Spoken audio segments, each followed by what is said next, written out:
Hey, Masonic Lite fans. Thanks for tuning in to episode 64. We have a special guest, Police Chief Bill Harvey from Ephrata, Pennsylvania, and Ephrata Lodge number 665.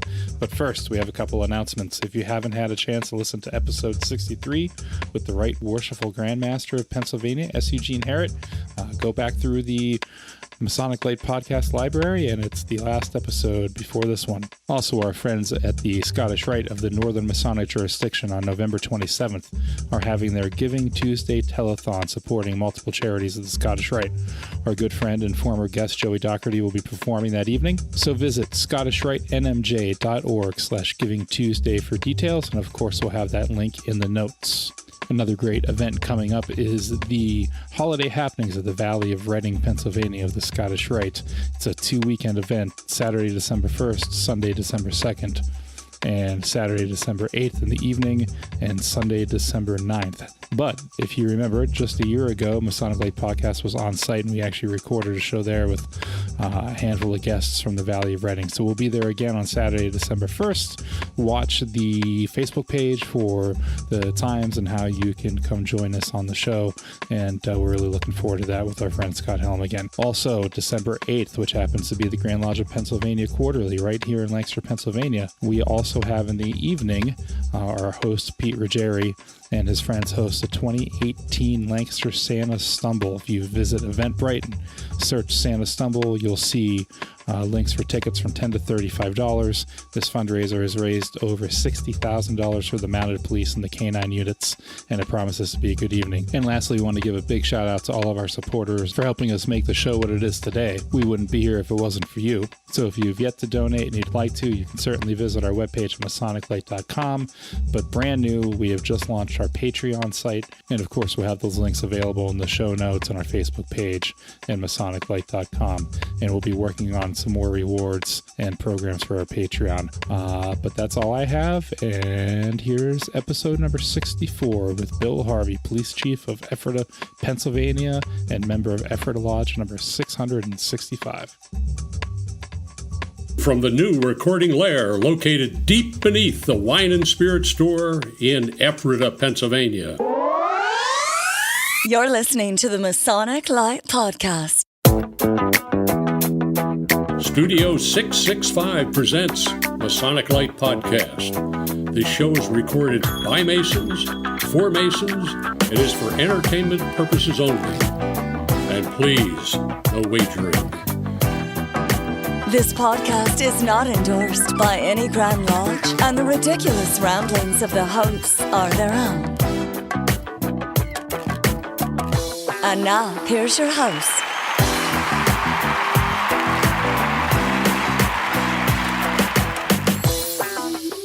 Hey everybody, welcome to Masonic Lite Podcast, episode 64. 64? 64. Feels like we were just here. It does, doesn't it? It was grand, too. Yes. So episode 64, and we have a special guest this evening. Do you go by Bill or William or Chief? Just Bill, it would work for me. All right, we got Chief Bill, Chief of the Ephrata Police Department. He's the one that watches us pull out of the parking lot when we leave to make sure everything's on the straight and narrow. And you're only allowed to hit 2 cars on your way out of the parking lot. Exactly. So we'll get a little bit more into Brother Bill, but first let's go around the room like we always do and talk about what we've been up to. Jason. So this show we're recording a little early because of the way the schedule worked out with the Grandmaster. So we're recording about 20 days early. So in theory, I would have had my Blue Lodge meetings. We'll just talk about what you've actually done in the past 4 days. In the past 4 days, what have I done? Oh, it was my birthday. I was doing birthday stuff. Okay, you went to Grotto. I did go to Grotto on my actual birthday. And Big birthday party. Academy of Masonic Knowledge. Yeah. That's really it. Larry fell asleep. Larry fell asleep. No, Larry was in pain. Give Larry a break. I was in pain. Seriously. Oh, I didn't know you were in pain. No, back again, sciatica. Well, you were killing us too. So, Jack, you've done pretty much the same things. I think really we've all done pretty much the same thing this past week. I didn't go to the academy. Well, I slept at home. Shame on you. It was awesome, but the speakers were great. In fact, I think we're going to queue up one or both of them for future episodes because they were well spoken and really interesting. Larry, unfortunately, I am way familiar with your sciatica problem, so my condolences on that because I know exactly what that's about. But it was a great day, and then Grotto the other night. I think we had a relatively decent meeting at Grotto, and we're looking forward to the upcoming year. Chief Bill, please raise us up a little bit. Raise us up a little bit. Have you done anything Masonically in the past couple weeks? No, over the last weekend, I had to go to the inner bowels of Central Virginia to go visit my blue-haired sainted Irish mother. So I was taking care of my mother, which is what everybody should do. You're here. Very Masonic. Larry? I did Grotto. I did a get-together with the Azim Grotto members from New York, which was a fun night on Saturday night. Yes, it was. After the Academy. And it was overall, it was a very busy weekend, and here we are again tonight. So it's been like 4 days in a row. The Grotto event, every year around Halloween, we do a costumed event. And a lot of the guys from New York always come up or down. This year, all of the New York prophets were all dressed like a Star Trek Next Generation away Landing team party. Yeah. Yeah, so they all had their Star Trek Next Generation shirts on, except for Victor had a bathrobe. With a Star Trek emblem on it. Yes, because he said they got him out of the shower. That's what he said. I believe that. That and their fezzes, and it was a good time. Yeah, it was. Good time was had by all. All right, I think that's about all I had. So let's take a quick break. K-Dog? Oh, K-Dog. K-Dog's here. Yeah. K-Dog's K-Dog. here. Well, Oh, I didn't know you had a microphone. I'm sorry. yeah, I have one. Yeah, that's what this is here. What I want to say.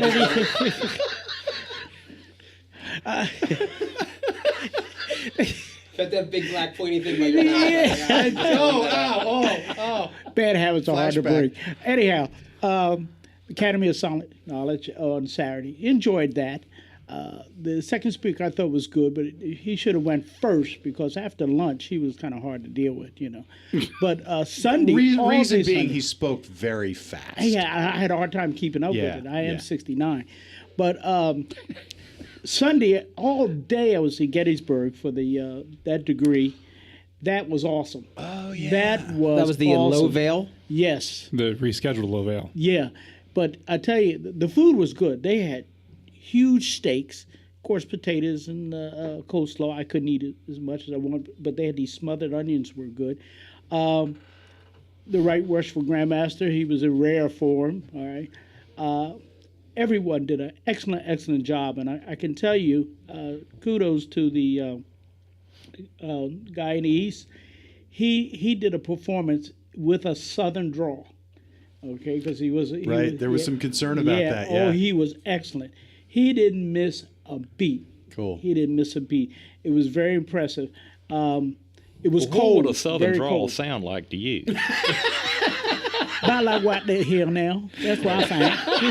So, would one of you educated brothers explain to our listeners, meaning me, because I don't know what it means, Low Vale? Is there a meaning? What's the meaning of the Low Vale? Well, there's, it's an outdoor meeting. It's not on a mountaintop. It's in a Vale. It's a A valley. valley. Okay. A vale is a valley. Okay. It's usually done a little earlier in the day than what theirs was, but that's the crux of it. Is it's an outdoor meeting, sort of, not in a cave. But it was excellent. I'm glad I went. I was freezing. Somebody gave me a coat to put on, which was nice. Typical brothers looking out for each other. Yeah, I heard it got very cold very quick. It did, and the wind was cutting across that field. And the gentleman who served as senior warden was one of our donors, Brother Tim Detman. Yes, very nice. We missed him at Grotto. Yeah. Larry, anything else? No. Okay. Alrighty then. All right. Yeah. So that's it. I had Grotto, and I was busy with some personal stuff, and that's it. Let's take a quick break, and we'll come back and we'll talk to Chief Bill of the Ephrata Police Department. Hey there, listeners. This is Pete, and I wanted to tell you about MasonicScarves.com. Masonic Scarves offers full-color, knitted soccer-style scarves, perfect for you to wear to lodge, out casually, or even to display in your home. I currently have in our lineup pretty much every Masonic body from Blue Lodge, York Rite, Scottish Rite, Grotto, Shrine. If you think about it, I probably have it. Are you a turtle? Well, you bet your sweet ass I have a scarf for that. So you can easily order online with a credit card and I'll generally have your scarf in the mail the next business day. Do you need an easy fundraiser for your lodge or organization? I can have a custom scarf design delivered to you in about 4 weeks, as long as you order a minimum of 50 pieces. I can help you with the artwork, and you'll have an original item that you can sell or hand out as a gift for visitors or past masters. Visit MasonicScarves.com or drop me an email at info@MasonicScarves, and I'll be glad to help you.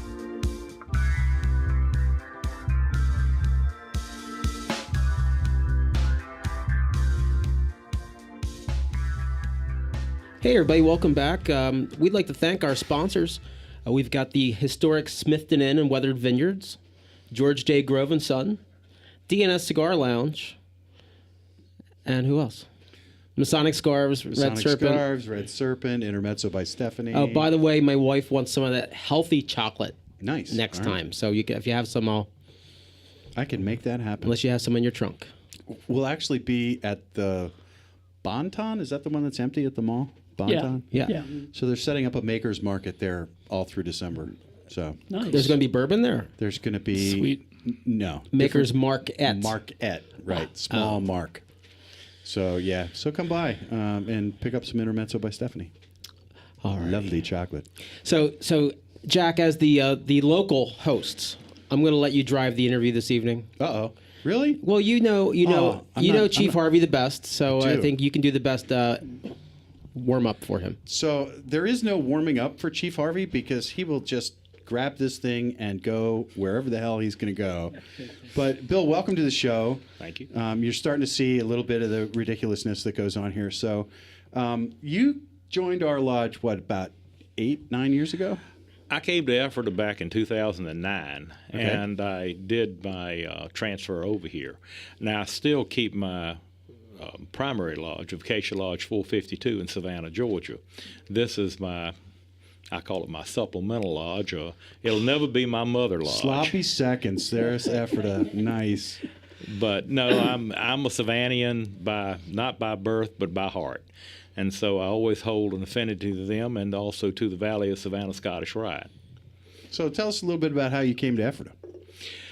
Well, I became a chief of police years ago. I was working in the city of Savannah as a police officer there, and I had a couple of search committees reach out and ask me, do I want to be a chief of police? And I'm like, well, somebody sees something in me, and so maybe I can do this. So I put in for a few jobs. A couple of them were offered to me, didn't feel right, and finally I ended up in Lebanon City, PA, which is west of here, which is it's a unique city. So I became a chief of police there from 2002 to 2009. They gave me a buyout. One day they looked at me and said, "Bye, you're out." And I had put in for a couple other jobs knowing there was pending doom coming because there'd been a political changes, shall we call it. And you were not acquiescent in voicing your opinion about political matters in the area. No, it'd be surprising. My handler taught me years ago. Both of my contracts and all of my contracts have a non-political agreement.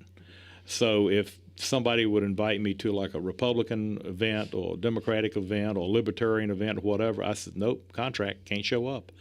So it has kept me as neutral, as based as I can be, which is where I think policing should be. It should not be subservient to one party or the other, but to serve all. Notice, if you will, Pete, that he mentioned the Libertarian Party. So he actually counts they've gone us. from 2 to 3%. So it's a win.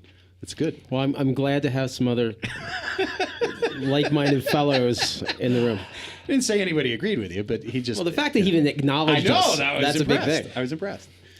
So anyway, came here, and I'd had 2 or 3 other offers, and it was just easier to move and stay within the state. And I said I'd be here for a few months till I found something more amenable, and that was in 2009. Obviously, I'm amenable here. I haven't left yet. Seems to work, and I know the community loves to have you here, if only to hear you talk. But No, I do a couple of things which I think keeps them happy. Is here recently I've been teaching a lot of active shooter response, crime prevention for houses of worship. I do a lot of safety talks for seniors, and going out and meeting with the people. I always believe that everybody looks at me and says, who's your boss, the mayor? No. I have how many thousand people, that's my bosses. Because what I try to do is give everybody the same service. And I tell my officers, if you do not treat the citizens the same way you don't treat your mama, I don't want you working for me. And so this is my style of policing. So far, it has been working effectively, efficiently, and I think the people like it. So you mentioned two things I got to bring up because it happened this week. Active shooter and houses of worship. I know that there are people who listen to this show that know people that were involved in the incident in Pittsburgh, and please understand, as irreverent as we are here right now, we are deeply respectful of what happened out there, and our hearts go out to those people, and we hope that at someday that we won't have to worry about this kind of stuff anymore. But for the time being, we're very pleased that we have police that are teaching people how to prepare and how to react. So, how are the houses of worship receptive to these? At first, I had a few that when I would give the presentation, a lot of them said, "Oh, I don't think I need to go," and then trained volunteers. And when I talked to a church and I said, do you have a group if something goes bad, something as simple as a slip and fall? Well, I'm sure somebody will know how to use a first aid kit. No, that's not what I'm talking about. Do you have someone who's responsible enough to go, show up, care, render, call it in, and keep people safe and comfortable and then get them back to normal? Can we do this? And a lot of people have found that they don't. I do vulnerability assessments for churches. I just did one last week where I walked around at night. You do them in daytime and nighttime. You do them in the winter and the summer because the canopy of the trees goes away. Sure. Lighting goes away at a night such as that. And when you walk around, you do these things. A lot of times they feel it never happened. Well, on 6 October 2006, we had nickel mines that occurred here in this county. So when people say it never happened, yeah, it's already happened. So let's just drive on past that. Not counting, several other shootings that have happened in this state. The thing of it is with the churches, they are a soft target. People go there for peace, and people don't think of it. Years ago, I have a colleague of mine, another organization I belong to, who, like most cops, always carried off duty. He was taking his child to church that night to go through rites of a Christian and, going through the joining the church, and he didn't carry his weapon that night. And that night, I won't say where, someone burst in, and he was involved in an active shooter, and he was unarmed.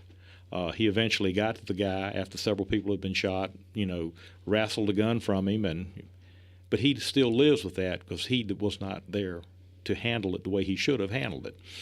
And a lot of times people don't think about, should people be there with a plan A or plan B when you go to a place for peace? And you should always have something. There always people. We've had several church services in this area interrupted, usually by someone who had to counter something with the minister or to counter something with this religion or whatever like that.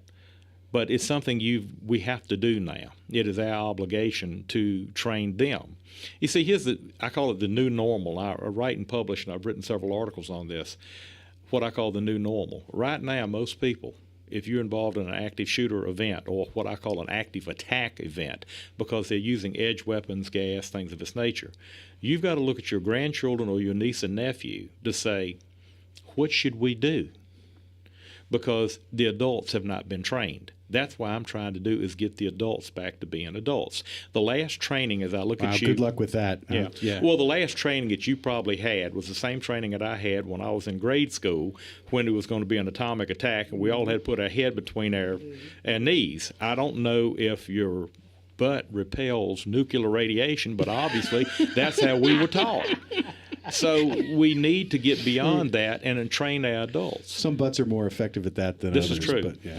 Because usually I ask people this, and this is how I start my presentation. When was the last time you practiced a fire drill at your home with your family? And don't turn around. Nobody behind you is going to raise their hand. Mm-hmm. So you want to learn high-speed stuff. You're not doing the basics. So I take it from the basic necessities of what should we do as, fathers, uncles, grandfathers, whatever, to look over our family, and then ramp it up from that. It's a great. I even gave it to the lodge here, a miniature version of it to the lodge about a year or so ago. But it's something what I call the new normal, unfortunately. Yeah, my wife's church just had something like that in Lancaster City, and they also talked about, and I foresee that we might need to do this soon for our youth organizations, with especially with all the stuff going on in the Catholic Church, so that everybody here that's a member, in my mind, is a responsible party that has to report something. So a lot of people here that might not just think, oh, I'm just a member of this organization. That's in place. It is in place for the people that go through the training with DMLA. True. It's not in training for me, who's not a dad who just shows up to lodge. Like, we all need to know whether it's a crime, a guy with a gun, a guy with angry at something, to somebody with a kid. And that's something I can go back to that. When we had 9/11, it was drilled in every citizen's mind. If you see something, say something. Mm-hmm. We wrote calls consistently. If you looked at, calls for service in police agencies, they spiked. Mm-hmm. But also, too, because people were calling in, they didn't know where they saw a terrorist. Mm-hmm. And at the same time, we were also solving crimes left and right, and even the bad guys are like, this is not a bad time to do something stupid. But now, as we go along, people are not calling in any longer. And so I remind people, if you see something, say something. There's a phenomenon where most people now rather take out their cell phone and film it rather than call 911, because they assume he's going to do it or he's going to do it. The problematic issue is nobody's doing it. We've had actual calls when we have showed up. Well, why did somebody call? Well, I thought you called. I thought you called. Or as most people panic and forget to hit send on their cell phone. That was one of the first things I learned at CPR class was if somebody goes down, you make eye contact with somebody standing, point directly at them and say, you call the police right now. Call an ambulance right now. That was the first thing they taught us, yeah. Absolutely. But one of the things you mentioned about going back to the basis, when we look at our lodge, the average age of our membership that attends, how many people in our lodge has first aid, CPR, AED? That's a good question, and I would also add a portable extinguisher to that as well. Mm-hmm. Most people get a portable extinguisher, and when they have to actually, use it, they spray it like it's Febreze or something or another, and that's not the way it works. And you're seeing a lot of places now training that. Just makes the flames smell better. That's true. Yeah. It's true. Pull, aim, side to side. Yeah. Pass system. What I always tell people to do, and I can give you the tips from my course. Number one is, far as churches and organizations, first aid, CPR, AED, portable extinguisher, that is something that's good group building. Right. And I also say for husbands and wives, because what always gets me, I will have a lady look at me, she says, well, my husband knows CPR, why should I? Well, in case he clutches his chest. And I said, oh, that's right. He's got a big life insurance policy, and you can be the new rich widow. So, but the other thing, too, is this, and I'm going to cure everybody's shopping needs for right now. Rarely do you see me in a coat and tie. I wear a uniform most all the time. And because I wear a uniform all the time, I can also, too, sport a hoodie and a sweatshirt with the best of them. I don't dress up. I don't like ties. So don't give me a tie. I'll wear a tie when you die because I'll have to go to your funeral. So I tell people, why are you giving ties to people? Why don't you give them a quality first aid kit? Mm-hmm. Why don't you give them a portable extinguisher, or give everybody a flashlight? A good, not one seen by the Navy SEALs, but what I'm talking about is a good quality flashlight. Mm-hmm. One by the front door, one by the back door, one by the fuse panel, one in your car. Mm-hmm. What do you every day carry? Do you have a flashlight on you? And you say, well, I got one on my cell phone. It may stop some apps from working, and it also will pull your battery down very quickly. So, for your shopping season, give a good quality flashlight, first aid kit, a portable extinguisher. I always like the guy that comes over and he says, I got a new grill.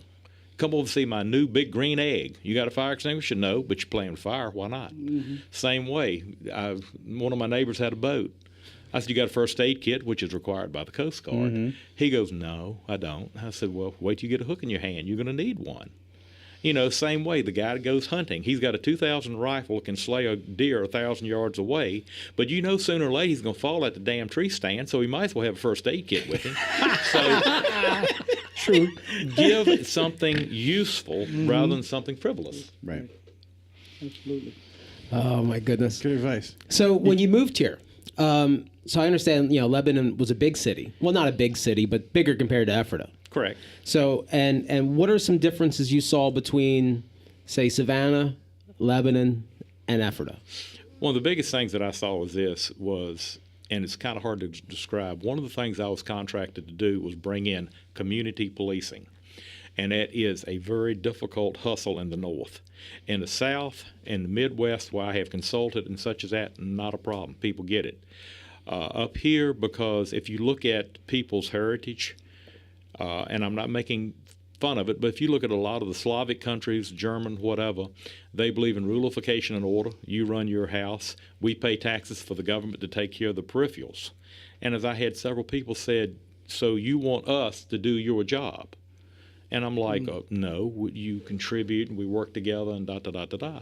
They don't get it. No, we Irish, we got it. We figured that out because community policing, and also working in African American and the Latino areas, not a problem because they understand senses of community and such as that and blending well. But some of the neighborhoods up here, it is very hard to get because we don't want to associate them folks over there. So it was a hard hustle. Law enforcement up here is a tough hustle because of the Pennsylvania rules, and I always go back to radar.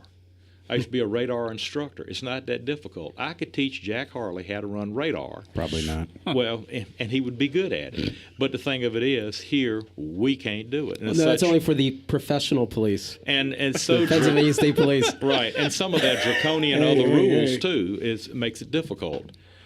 So I think we could do a lot better up here if we, had some, The thing that really got me, though, is when I came up here is a lot of people, I think, have high expectations.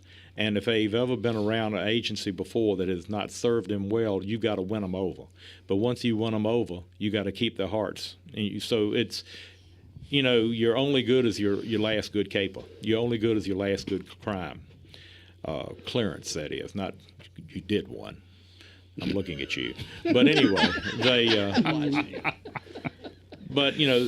these are good folks, they're God-fearing people, and they support their cops. I mean, it's everything I can do to keep losing weight on my diet, mainly because somebody brought more cookies today. The people bring cookies. They bring things to us, and I think they're appreciative as well. They are. They're trying. They don't know what to do or how to make known their appreciation, but they do try.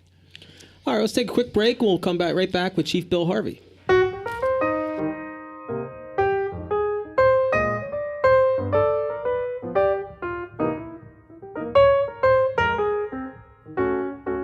Why choose George J. Grove & Sons for your next home improvement project? At George J. Grove & Sons, we've built our reputation on quality and trust for more than 50 years. From planning to materials to installation, George J. Grove promises a home improvement experience second to none. Whether your goal is reducing energy costs, decreasing maintenance, updating curb appeal, or simply increasing the value of your home, the George J. Grove team will recommend and provide solutions that stand the test of time. Call 717-393-0859 for an estimate or visit us at georgejgrove.com.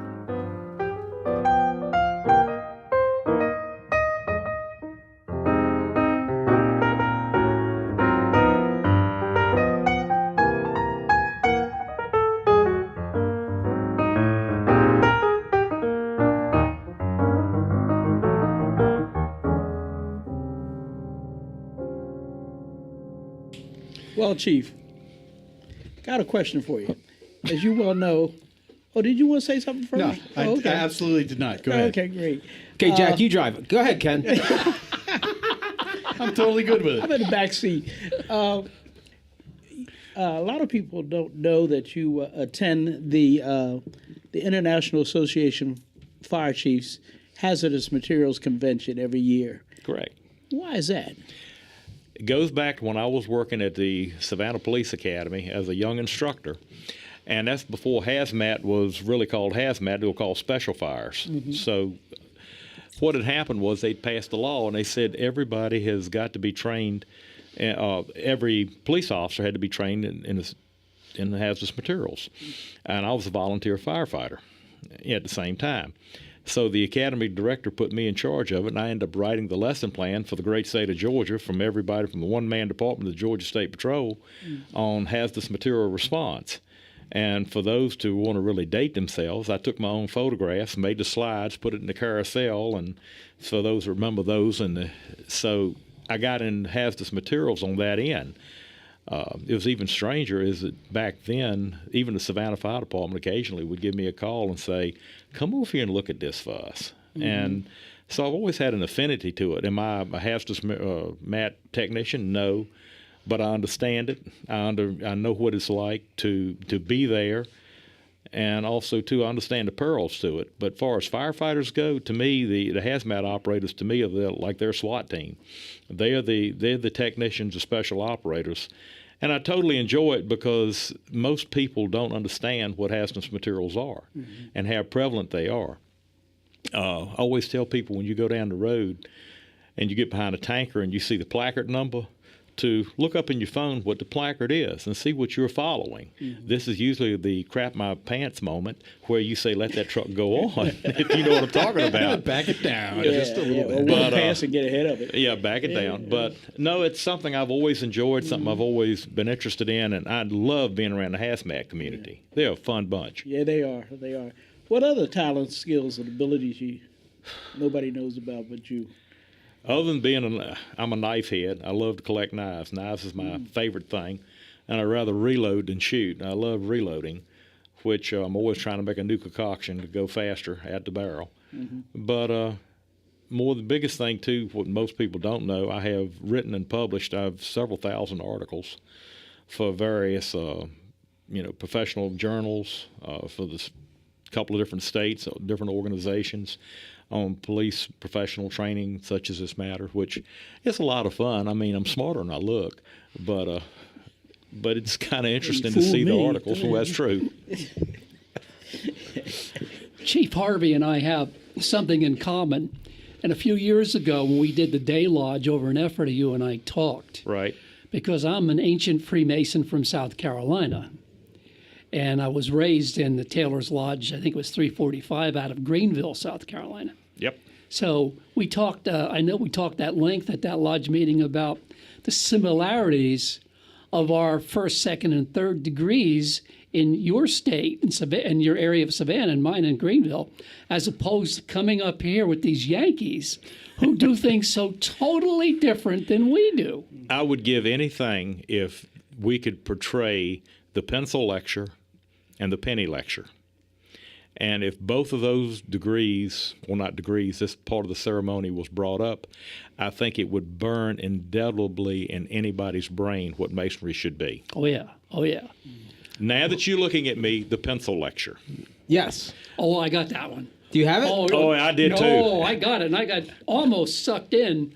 And I had an uncle that said, no matter what you do, don't make eye contact. No. Don't write anything down.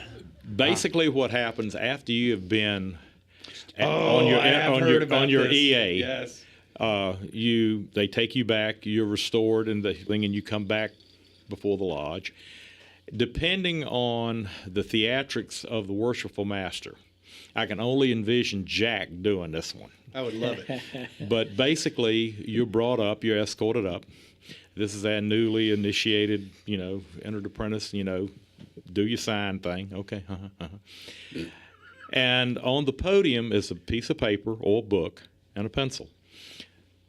So the worshipful master says, obviously you've noticed we have a lot of history. You see the books and the ancient writings and such as this. And I'm sure there's something indelible, just burned into your brain. But we want to know that on this historical night in your life, we want you to just jot down what made an impression on you and how, we could keep this, in the records of this lodge. And I'm like, I got this. So as I reached to grab the pencil, the master missed my hand with the gavel by a nanomillimeter. A well-practiced nanomillimeter, yeah.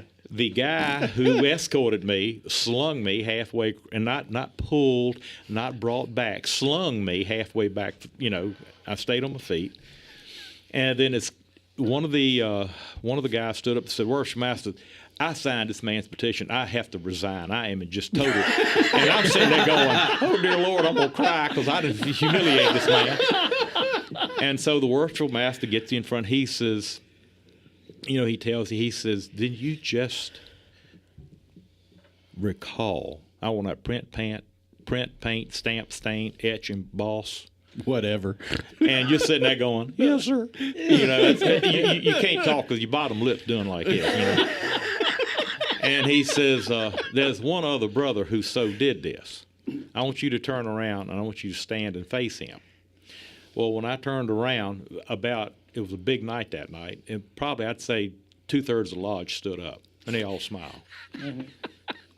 And that was huge, because you learned right then. Others have made your mistakes, but they're going to let you learn, but they also they will prevent you from doing it. Mm-hmm. Now, the penny lecture, I'm going for my master's degree. Here's a penny. Got to have a penny. Everybody gave me a penny. They used to buy Masonic pennies. There was pennies that actually had the square and compass stamped on it. Mm-hmm.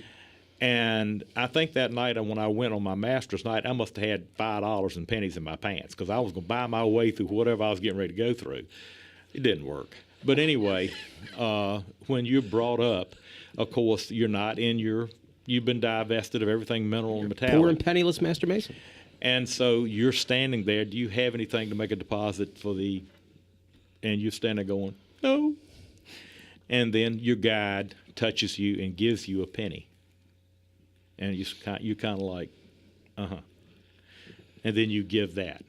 And, of course, they gave that penny back to you. But these things burn in your mind. And I think those type of impressions remind you of what goes on. Not the frivolity, but the little lessons that are burned in. Probably the best lesson that I learned, and this is probably the biggest Masonic tie that I've ever understood ever to happen to me, was how I got there. I made an application to the Savannah Police Department. One of their corporals was master of the Acacia Lodge. So I, made my application. A little committee came around, and I'm getting ready to start my classes. Now, we had to learn the whole schmear. From soup to nuts, you had to know the whole thing. How am I going to do this? Because I was a sergeant in the Army. I had duty, I had rotating schedules, deployments. Well, what happened was, the entire time I was going through, every night I had class, the duty roster my name was off of it. And I'm like, this is fortuitous. How did this occur? And I never put things together. And nobody ever told me nothing. So I'm just like, okay. So the night that the way we used to do it, they had a big reception room, and all the candidates are sitting there, 7 of us. We're all sitting there, big night. That's when they feed. They only feed during then. And I looked, and here comes the post commander, post sergeant major, deputy brigade commander, my platoon lieutenant, my first sergeant, and other couple of assorted of ranks that and I'm sitting here going, "Oh my God." And the post commander came up to me and said, "Sergeant Harvey," I was a sergeant in the MP Corps, "take me to your worshipful master." Off I go. So I go and I introduce him. And of course I went through in the 70s when it was a little bit more rugged road than this stuff nowadays. Tell us how you really feel. Anyway, he said, "If anything happens to Sergeant Harvey tonight, we will tell his family and widow it was an Army training accident." But, what I take from this discussion is what makes, I think, our show great, and what we like about Freemasonry and what we try to bring is the fun, the socialization. I've learned so much more tonight about Freemasonry and brotherhood with those stories and watching you guys legitimately enjoying the story than sitting through a boring meeting. That's why we do this podcast. Right. I mean, this is this is where I really learn. I make friends. I get, I feel closer to other Masons by having these kind of conversations. Yep. And I just wish we could do more of that in the body of the open lodge when the room's tiled. The friendship. You have to have 45 minutes of minutes, and then pie, and that's all. I used to be a secretary. You got to have at least 30 minutes of secretarial reading. I feel like the minutes are getting distributed, and that's like the common hazing that brings you all together is the minutes. No, the one thing I will say is this. One thing I have been very fortunate, just like Ken was bringing up earlier. I have taught from Ireland to Alaska. I have had an opportunity to travel and teach and work with various governments and organizations and such as that. And I wear a ring usually or whatever. Every now and then I'll slip up and say a word, which everybody go, "Ooh, well, where did you get that from?" And then later on that afternoon, I didn't have to go to dinner by myself because someone said, "You're a brother." And so if you've ever been in a city teaching for a week and you're by yourself in a hotel, you can only look at, Wheel of Fortune so long. Mm-hmm. And so, but at least I've been invited to lodges or whatever. And that's one thing I always like about the fraternity, because you always have a brother wherever you go. They find you, they seek you out, kind of like I learned from the night when the commanding general showed up. But I've also went to places where, not because I wore a ring or because maybe someone said, "Hey, Harvey's coming to town, check this guy out. Brother so-and-so, get over and meet him at the airport," or whatever. And I've never been alone, which is huge.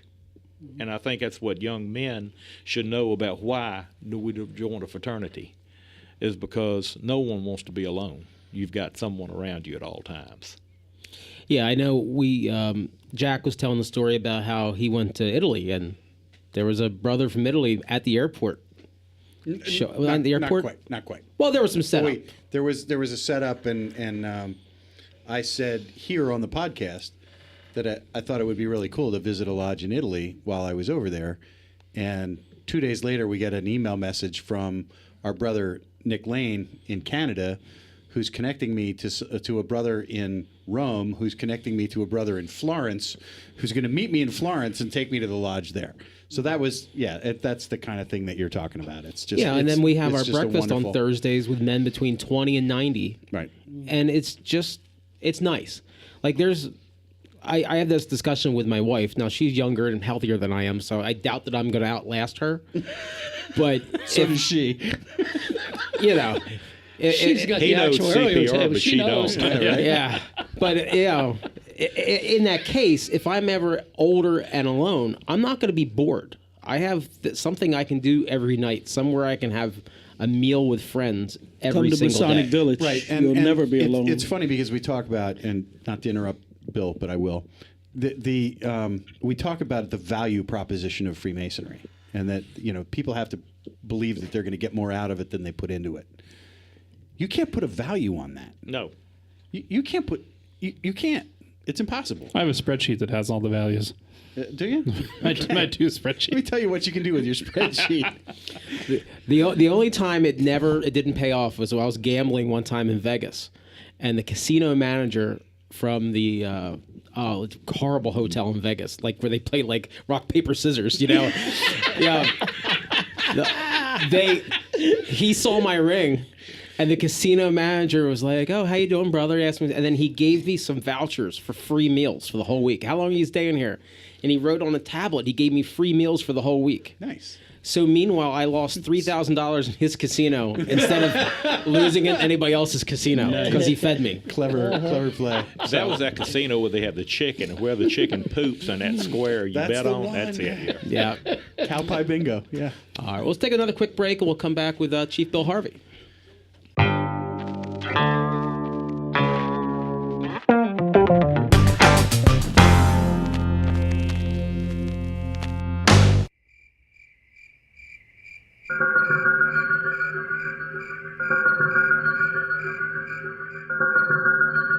Unlocking Symbols by symbologist Michelle Snyder.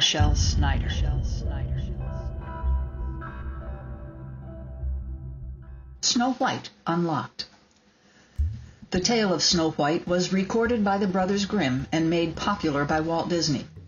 It tells of a princess whose kingdom was invaded by a wicked queen. The heir to the crown, Snow White, was to be executed. She found refuge in a forest with 7 dwarves, yet the queen still made several attempts to kill her. This story is rooted in prehistory, and it whispers to us of alchemy, metallurgy, and astronomy. Historian Duncan Ensman traces it back more than 6,000 years during times of relentless invasions. In this tale, the dwarves are actually the main characters. They represent the villages where refugees fleeing invasions went to live. There were 7 dwarves, a significant number, alluding to the 7 planets of antiquity, 7 days of the week, and the 7 metals that were used in metallurgy at the time: copper, gold, lead, tin, iron, silver, and mercury. In the story, the queen's magic mirror tells her of Snow White's beauty, fueling the jealousy of the queen. This tells us they had a lens, a refractive telescope. Those who had such tools were powerful, and those who knew how to use them were sought after. Other secrets revealed in the elements of Snow White are found in the ways in which she almost dies. She bites a poisoned apple, she uses a poisoned comb, and once her bodice laces are so tight she cannot breathe. These are all specific. The apple represents death by organic poisons like cyanide. The comb alludes to death by metal, arsenic in the water. The laces represent death by airborne gases. The suggestion of laces and their importance in this story dates to Ice Age weavers making yarn and thread for textiles more than 14,000 years ago. Knowing the time and place of a story is part of the golden key.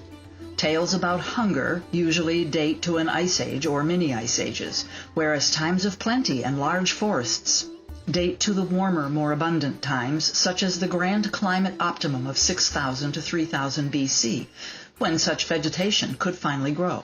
The forests in which the dwarves lived cannot be more than 8,000 years old.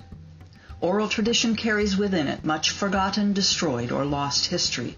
Mothers have taught their children with stories since there have been mothers, and these stories are passed on through the generations. This is what makes the realm of folklore so very compelling.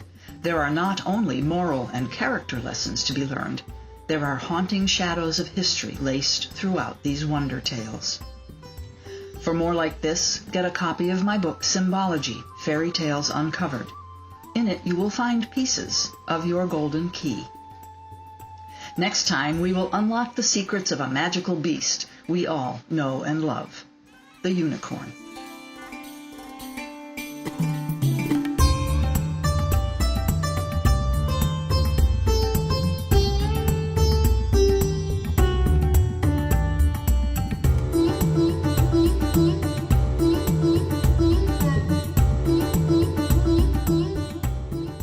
Good news, everyone! Masonic Lite News. News not fit to print. In Masonic news today, the Grand Lodge of New York has formally announced that it has chartered a new Grand Lodge of Lebanon.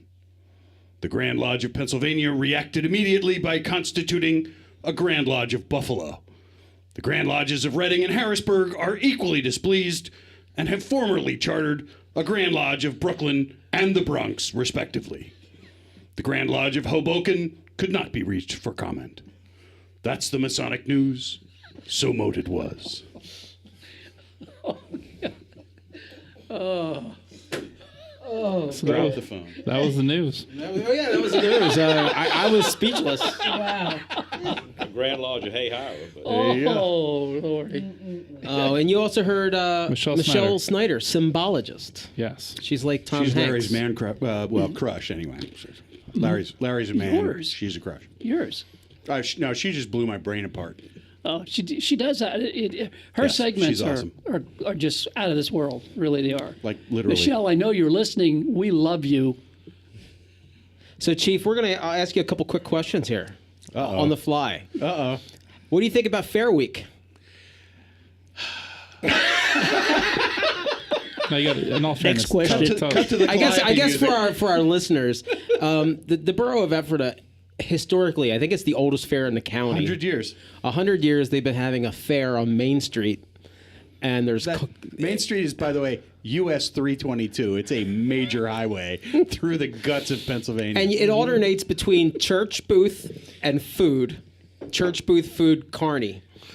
So tell us, is that any kind of a challenge for you? It is a challenge because one thing, when I was first hired here, the mayor told me, he says, you can have off any day you need to except Fair Week. You will be here all Fair Week long. 24/7. 24, correct. Needless to say, I will say this, the first year that I was here, we had electrical activity the night of the parade and such, and it was kind of a mess. And at first they had told me, we handle this ourselves, we know what we're doing. So at that time, me also being a certified emergency manager and all such as I do, so now we have a very intricate fair plans. We have a incident safety plans. We have shelters for electrical activity when it reoccurs, and all of these sorts of things. Matter of fact, it's a rather complex thing. It's a year-round plan. It's 24/7. I am proud to say that our fair plans have been used as exemplaries. Part of the product that I produce has been used as exemplaries in other states and how to handle a larger event for a medium-sized town. So it's a work in progress always. Any other specific challenges that are unique to Ephrata?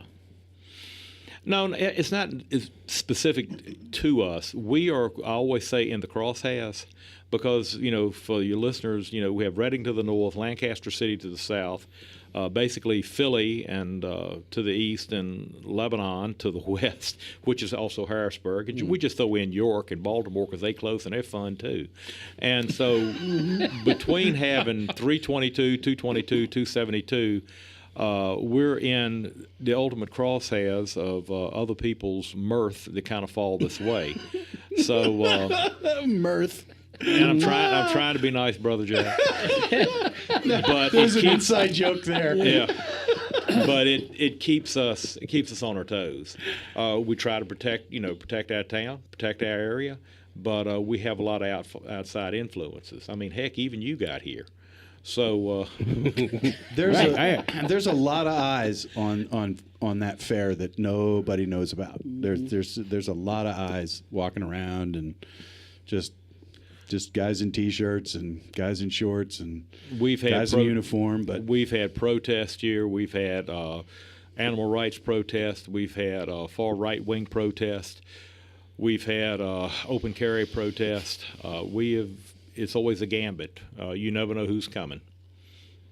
So it's a microcosm. You see a little everything. Well, my wife called it out like shortly after we moved here. It's a small town with big city issues. True. It really is. We've got the same issues everybody else has. We've got, juveniles, and we've got drugs, and we've got, abuse, and we've got everything. If we were, if you go back 50, 60 years ago when like only 1 out of 3 people had a car, we wouldn't have had this issue. But now everybody's so mobile, and the criminality 30 minutes away can come here so quickly. Sure. And that's from all these perimeter cities that we talked about. So your wife was spot on. Yeah. It's an observation that we have as well. Yep. You mentioned about your incident action plan. Just want to let you know, do you know the National Fire Academy mentions that? I was down there taking the course. Right. And one of the things, too, is this. Now, with the new emergency management planning, anytime you have an event and have over 5,000 people, you've got to have the plans. Mm-hmm. And there's a lot of smaller towns and fairs and whatever they're having going without these. And it's kind of like running with scissors. Sooner or later, it's going to get up with you. Mm-hmm. I mean, our next big event's coming is the, I hate to use the term, but Black Friday, which is grown from 20 people singing Jingle Bells 9 years ago to last year we probably had 7,000 people plus or more. And this year it's going to be even larger. Is that just shopping downtown, or what is? I'm not familiar. No, it's an event of the lighting of the Christmas tree. It's the Bell Snickle. It's the Mr. and Mrs. Santa Claus. The downtown merchants and some of the other organizations get together. It's the only one in the county. It's a family event. Because if you go to some of the larger cities, you know, they have pubs and all like that, or it's more of an adult. We're the only ones that still say, bring your kids to meet Santa Claus. Mm-hmm. Or if they're, you know, if they're little heathens, we got the bell snickle waiting for them as well. But being a family event like that, it just makes it huge. Mm-hmm. Did you get much resistance from government or private industry on developing an incident action plan? I did, yes, and I did no. I think a lot of people understood it because when I started mentioning insurance carriers and then also too showing them the state and federal requirements, they relinquished power and basically, you know, put it on us to handle and manage these things. And it's worked well. It's really worked well. I just wish other emergency managers were as lucky as I am at times. That's a good point. Well, I'll invite you. On the second Saturday in December, every year I do a fundraiser for the Lancaster City Mounted Police and Canine Units called the Santa Stumble. And it just so happens to be the same exact day the Grand Lodge Quarterly will be in the city of Lancaster. So I will be having, it's less than 5,000 people. So it'll be about 4,000 people that may or may not 4,497. That may or may not be drinking in costume all around downtown while the Grandmaster is trying to have a session. So it'll be fun. Fez clause. And you get $1 off if you have a fez. But all the proceeds go to the canines of the Mounted Police for the Lancaster City Police Department. Now, I think that the quarterly will be done, but I'm assuming that there's a banquet afterwards, like usual. That's when the fun will. I don't know where they're going to eat. That's not going to have. I think Masonic Lite should have a table at the banquet so that we can just have someplace to go to eat after. Mm-hmm. The wife told me I have to wear my gorilla costume to the Santa Stumble. It'll be warm. Yes. Nice. And a scarf. Oh. Well, Chief, we are very grateful that you came here. I assume we're at a point where we're getting close. Are we? All right. Yeah. I won't wrap it up yet. Well, Larry is actually in the bathroom. Yeah, the one time Larry really has to go to the bathroom, he doesn't announce it. And he doesn't announce it. All right. So should I make like a breaking gesture so that we can take a break? No, let's thank our sponsors. We'll talk through it. Let's thank our sponsors once again. Sponsors, Pete. What do you mean sponsors? Well, like MasonicScarves.com. Really? I brought Chief Harvey a wonderful gift this evening. A scarf that's not on the website, but I brought him a gift. But we have plenty of Masonic Scarves on the website. Larry, what website would that be? MasonicScarves.com. Ah, very clever. Yes, and if you were cold but still wanted to smoke a cigar in the courtyard at Weathered Vineyards wine tasting room, you could smoke a DNS cigar from DNS Cigars at Weathered Vineyards. And you can smoke a cigar, have a glass of wine at Weathered Vineyards, and read The Red Serpent. And if you get cold, you could go inside and close your window from George J. Grove and Associates. And there's nothing better when drinking wine than pairing it with fine chocolates from Intermezzo by Stephanie. Oh. So we just sucked up to everybody who's ever given us money. So we love you all. Yes. One thing, we were making the observation that this show is about regular guys talking with regular guys about Masonry. If you're out there listening and you've got an interesting story, or there's somebody in your lodge that might be interesting for us to talk to, just drop us a note on Facebook. Let us know. Go to Masonic Lite Podcast on our Facebook page and send us a message, or call the phone line. That's we have a phone line that's on our Facebook page. 1-315-59 Mason. 1-315-59 Mason. 59 Mason is the phone. So just reaching out to you guys. If you've got an interesting story you want to tell, or if you've somebody in your lodge that has an interesting story, let us know, and we'll check it out. In the meantime, we're still broke. So anybody that wants to donate money, there are countless ways to do that, including buying a scarf from our chief scarfmonger, Masonic Scarves. I think if you make a $30 donation, and I'll repost a link on our Facebook page. If you make a $30 donation to Masonic Scarves, I will send you a scarf for free. So you still get, well, anyways, basically you're donating $15 and you're getting a scarf. It's a free scarf for $15, for $30. Yes. Nice. Yeah. I hope some people scarf up scarves. They're scarf. They're beautiful scarves, actually. Yeah. I don't know. I just came up with that wacky idea one day and made Nice. them. So Well played. All right. Anything else, Jason? No, let's go around the horn and go home. Do it. all right. Let's start with Pete this time. I don't even know what I have going on Masonically. We're wrapping up. Well, the big project I have going on right now is the Colonial Grotto Association has about $500 in their checking account, and we want to fold and just merge with the Pennsylvania Grotto Association. Well, I got sent 5 pages of bylaws of how I have to go through this dog and pony show. Nice. To give $500 to someone. So I'm in the process of writing letters to every monarch and every secretary of 20 different grottos, asking them. It's painful. So that's my job right now, and that's all I'm thinking about. Nice.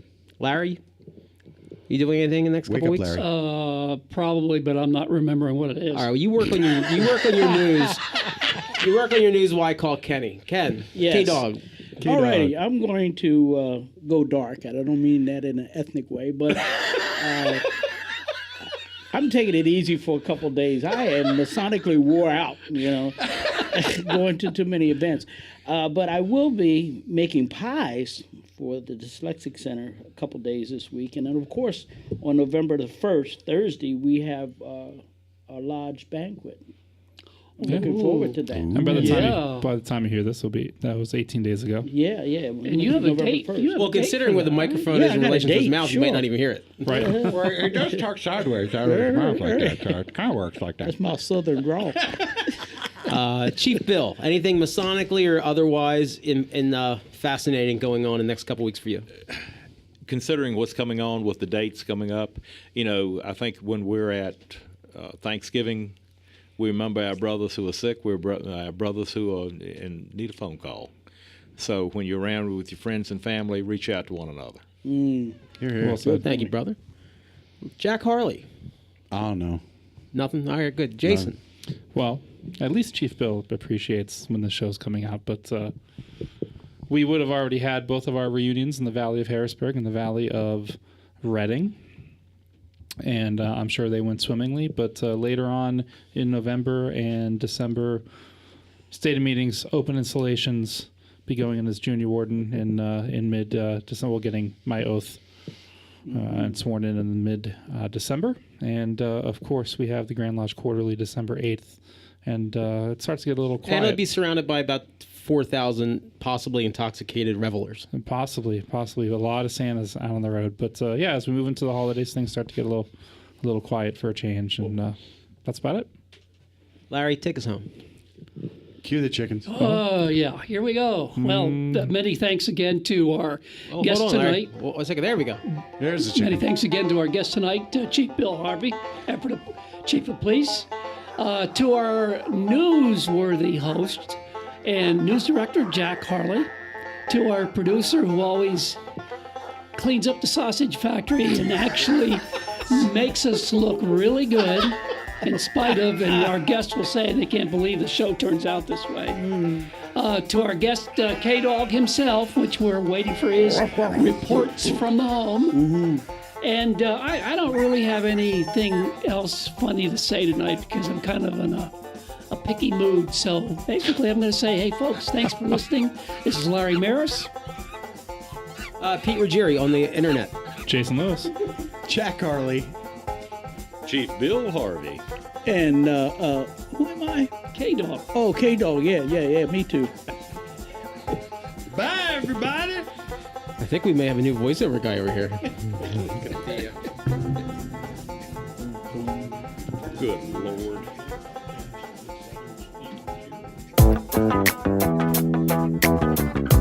You've been listening to the Masonic Lite Podcast with brothers Pete Ruggieri, Larry Maris, Jason Lewis, Jack Harley, and me, your dulcet-toned announcer, Brian Hill.